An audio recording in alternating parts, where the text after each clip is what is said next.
Friends, welcome back to my YouTube channel English grammar with Suryavanshi. स्वागत है आपका हमारे चैनल पर। और आज की इस वीडियो में हम लोग डिस्कस करेंगे हैविंग के बारे में। इंग्लिश में एक शब्द है हैविंग। इसका इस्तेमाल हम कैसे करते हैं? इंग्लिश के सेंटेंसेस जब हम बोलते हैं या फिर लिखते हैं तो उसमें हम हैविंग का इस्तेमाल, हैविंग का यूज़ किस तरह से करते हैं, वही हम आज इस वीडियो के माध्यम से सीखेंगे। चलिए शुरू करते हैं।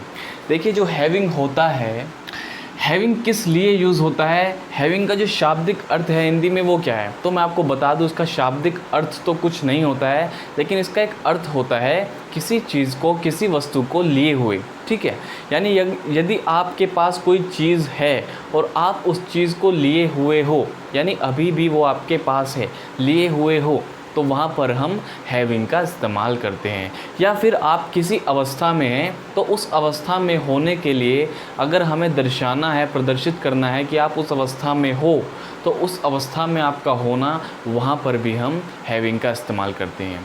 हैविंग का बेसिकली क्या कि लिए हुए है या लिए हुए था, लिए हुए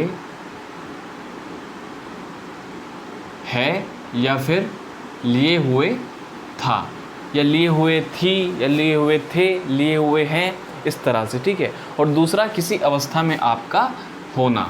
ठीक है, किसी अवस्था में आपका होना। ठीक है, जैसे हैविंग अ बिग बंगलो, आपके पास एक बड़ा मकान है, यानी आप एक बड़े मकान के मालिक हैं। हैविंग अ बिग बंगलो, उसके पास एक बड़ा बंगला है। हैविंग अ स्मॉल बाईसाइकिल, आपके पास एक छोटी बाईसाइकिल है। ठीक है। हैविंग ब्यूटीफुल चाइल्ड्स, आपके पास खूबसूरत बच्चे हैं। तो हैविंग यहाँ पर हम यूज़ करते हैं। ठीक है। आप किस अवस्था में हो, यानी आपके पास क्या चीज़ है, आप किस अवस्था में हो, आप किस चीज़ को ले रहे हो या फिर किस चीज़ को लिए हुए हो, वहाँ पर हम हैविंग का इस्तेमाल करते हैं। वैसे हैविंग का इस्तेमाल कई तरह से किया जा सकता है, लेकिन कुछ बेसिक रूल्स, जो कुछ बेसिक नियम हैं, वो मैं आपको बताऊंगा। और चलिए बनाते हैं कुछ सेंटेंसेस हैविंग से रिलेटेड।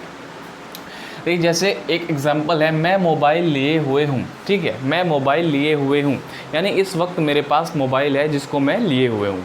तो यहाँ पर हम हैविंग का इस्तेमाल करते हैं। ठीक है। तो क्या रूल है सेंटेंसेस को बनाने के, वो मैं स्ट्रक्चर आपको बता देता हूँ। देखिए, सबसे पहले आप सब्जेक्ट का इस्तेमाल करते हैं। ठीक है, सब्जेक्ट यानी कर्ता जो मेन होता है। उसके बाद इज़ एम आर, या फिर ये जो बी फॉर्म्स होती हैं, या फिर वॉज वर, वॉज या फिर were, is am are, was were, कुछ भी। ठीक है। अगर सेंटेंस जो है प्रेजेंट इंडेफिनिट टेंस में है तो आप डू या डज का इस्तेमाल करेंगे, अन्यथा आप इज़ एम आर या फिर वॉज वर का इस्तेमाल करते हैं। ठीक है। उसके बाद आप हैविंग का इस्तेमाल करेंगे इस तरह, और उसके बाद जो भी बचता है ऑब्जेक्ट, उसको आपको इस्तेमाल करना है। ठीक है। Subject plus is am are या फिर वॉज वर या फिर डू डज, उसके बाद हैविंग, और उसके बाद जो भी बचता है ऑब्जेक्ट, वो आपको यूज़ करना है। तो इस स्ट्रक्चर के आधार पर आपने सेंटेंसेस को फॉर्म करना है। पहला सेंटेंस है दोस्तों, मैं मोबाइल लिए हुए हूँ। ठीक है, मैं मोबाइल लिए हुए हूँ, यानी मेरे पास अभी फ़िलहाल एक मोबाइल है जिसको मैं लिए हुए हूँ। ठीक है। तो स्ट्रक्चर के अकॉर्डिंग सेंटेंस बनेगा आई एम, मेरी बात हो रही है, आई एम क्या लिए हुए हूँ, mobile, having a mobile, I am having a mobile, मैं एक मोबाइल लिए हुए हूँ। ठीक है। इस तरह से दोस्तों, I am having a mobile. ठीक है, I am having a mobile, मैं एक मोबाइल लिए हुए हूँ। ठीक है। दूसरा है, वह बच्चा लिए हुए थी, वह बच्चा लिए हुए थी। कोई लेडी है, कोई स्त्री है, ठीक है, वो कोई बच्चा लिए हुए थी। अगर आपको किसी को ऐसे बताना है कि वह एक बच्चा लिए हुए थी, तो आप कैसे बताओगे? आप हैविंग का इस्तेमाल करके बताओगे। She was having a child, she was having a child. इस तरह से देखिए,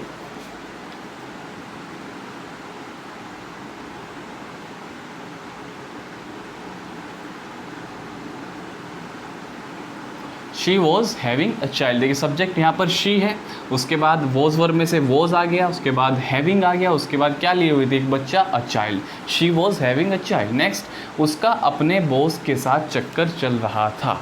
अब देखिए, ये थोड़ा डिफरेंट सेंटेंस है। उसका अपने बॉस के साथ चक्कर चल रहा था, वो कुछ लिए हुए नहीं थी, लेकिन उसका चक्कर चल रहा था। तो यहाँ से हमें क्या नज़र आ रहा है? यहाँ से हमें एक अवस्था नज़र आ रही है कि वह एक ऐसी अवस्था में थी। कैसी अवस्था में थी? कि उसके बॉस के साथ चक्कर चल रहा था, यानी वो अपने बॉस के साथ अफेयर में थी, यानी अफेयर की अवस्था में थी।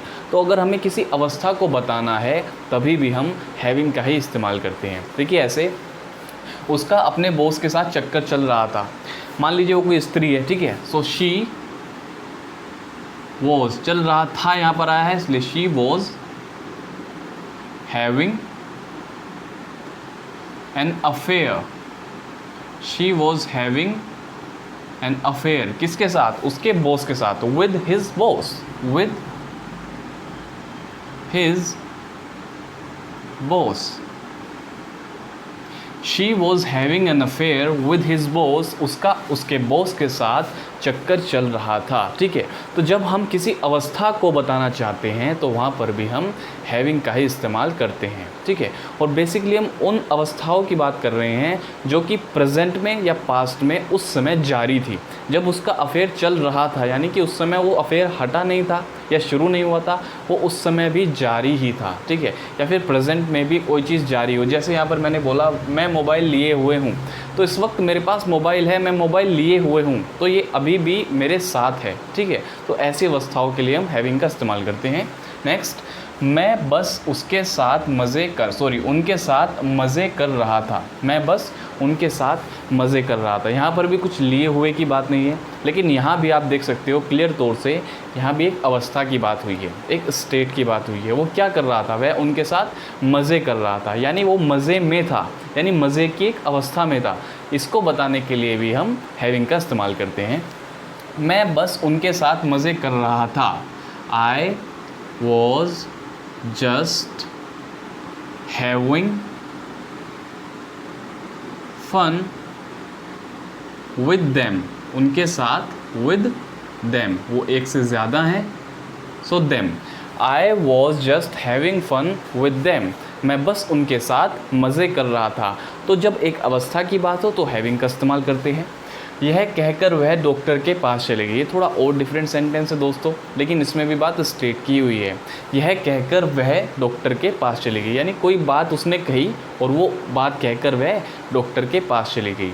लेकिन जिस समय पास्ट में उसने वो बात कही तो उस समय वह बात कह रही थी, यह कहकर, ठीक है, यह कहकर। तो ये भी एक अवस्था को दर्शा रहा है, यहाँ पर भी हम हैविंग का इस्तेमाल करेंगे। बस यहाँ पर हमें हैविंग का इस्तेमाल शुरू में करना है, ठीक है। यह कहकर, तो यह कहकर के लिए हम यूज़ करेंगे हैविंग सेड दिस, क्योंकि ये बात पास्ट में हुई है, क्योंकि वो पहले यह कहकर वह डॉक्टर के पास चली गई, यानी चली गई यानी जा चुकी है, तो पास्ट की बात हो रही है, इसलिए हमने यहाँ पर से नहीं कहा, हमने कहा सेड। से की second form said. Having said, यह यानी कि this, having said this she went to the doctor, she went to the doctor, having said this she went to the doctor, यह कहकर वह डॉक्टर के पास चली गई, ठीक है दोस्तों। मेरी सुबह अच्छी नहीं हो रही है, मेरी सुबह अच्छी नहीं हो रही है। देखिए आम तौर पर हम अपने दोस्तों को, अपने फैमिली परिवार वालों को गुड मॉर्निंग विश करते हैं, हैव अ गुड मॉर्निंग, या फिर गुड नाइट विश करते हैं, हैव अ गुड नाइट। लेकिन अगर वो अच्छी सुबह उनकी नहीं हो रही है, यानी कि वो अच्छा महसूस नहीं कर रहे हैं सुबह में, या कुछ गलत कार्य हो गया है जिसमें वो अच्छा नहीं लग रहा है उनको, तो वहाँ पर भी हम हैविंग का इस्तेमाल करते हैं। कैसे? ये सेंटेंस है, मेरी सुबह अच्छी नहीं हो रही है, ठीक है, यानी उसकी एक अवस्था है सुबह में अच्छा होना, जो कि नहीं हो रहा है। तो क्या यहाँ पर हम किस तरह सेंटेंस बनाएंगे? मेरी सुबह यानी मेरी बात हो रही है, so I am not having, I am not having, ठीक है। अगर नेगेटिव सेंटेंस है, नकारात्मक वाक्य कह रहा है ना कि नहीं हो रही है, तो हम क्या करते हैं, इस एम आर के बाद नोट का यूज़ करते हैं। जब हम प्रेजेंट कंटिन्यूस के टेंस में सेंटेंसेस बनाते हैं तो हम इस एम आर यानी जो बी फॉर्म्स होती हैं उसके बाद नोट का इस्तेमाल करते हैं। तो वही रूल मैं यहाँ पर लगा रहा हूँ, आई एम नॉट हैविंग क्या, अच्छी सुबह, a good morning, I am not having a good morning, good morning. I am not having a good morning, मेरी सुबह अच्छी नहीं हो रही है। नेक्स्ट, मुझे कर्ज़दार होना पसंद नहीं है। देखिए ये भी एक अवस्था है कि उसको कर्ज़ में होना पसंद नहीं है, अच्छा नहीं लगता उसको कि वो किसी से कर्ज़ ले और फिर वो उसका कर्ज़दार हो जाए, यानी कि वो कर्ज़े में हो जाए। सो ये भी एक अवस्था है, ये भी एक स्टेट है, इसको बताने के लिए भी हम हैविंग का ही इस्तेमाल करते हैं। मुझे कर्ज़दार होना पसंद नहीं है, मुझे यानी कि आई पसंद नहीं है। डोंट लाइक यानी डू नॉट लाइक। अब डू नॉट लाइक मैंने आपको बताया था कि यहाँ पर अगर प्रेजेंट इंडेफिनेट का सेंटेंस आ जाता है कोई, तो वहाँ पर डू या डज़ का इस्तेमाल करना है। और प्रेजेंट इंडेफिनेट में जो नेगेटिव सेंटेंसेस हम बनाते हैं वो हम डू नॉट और डज़ नॉट की हेल्प से बनाते हैं। और डू नॉट कहाँ पर यूज़ करना है, डज़ नॉट, वो मैंने आपको बताया है कि सिंगुलर होता है तो वहाँ पर आपको डज़ नॉट यूज़ करना है, और प्लूरल होता है तो वहाँ पर आपको डू नॉट यूज़ करना है। आई को हम एज ए प्लूरल लेते हैं, इसलिए यहाँ पर हम डू नॉट यूज़ करेंगे। I do not, do not की शॉर्ट फॉर्म होती है don't. I don't like having debt, having debt. I don't like having debt. Debt का मतलब होता है दोस्तों कर्ज, ठीक है। इसमें बी जो है वो हम साइलेंट रखते हैं, खाली डेट बोलते हैं। I don't like having debt, मुझे कर्ज़दार होना पसंद नहीं है। हैविंग डेट यानी कि कर्ज़ में होना पसंद नहीं है। तो दोस्तों ये कुछ सेंटेंसेस मैंने आपको बनाकर दिखाए हैविंग से रिलेटेड, जिससे आपको काफ़ी मदद मिलेगी इस तरह के सेंटेंसेस बनाने में, जो आप कंफ्यूज हो जाते हो कि यहाँ पर हम किस तरह से इन सेंटेंसेस को फॉर्म करें। फिलहाल इन सेंटेंसेस की मदद से आप कुछ और सेंटेंसेस बनाने की कोशिश कीजिए, जिससे आपकी इंग्लिश और ज़्यादा बेहतर हो जाएगी। फिलहाल दोस्तों आज की वीडियो में इतना ही, मिलते हैं अपनी नेक्स्ट वीडियो में किसी और बेनिफिशियल टॉपिक के साथ। और तब तक के लिए स्वस्थ रहिए, सीखते रहिए और देखते रहिए इंग्लिश ग्रामर विद सूर्यवंशी।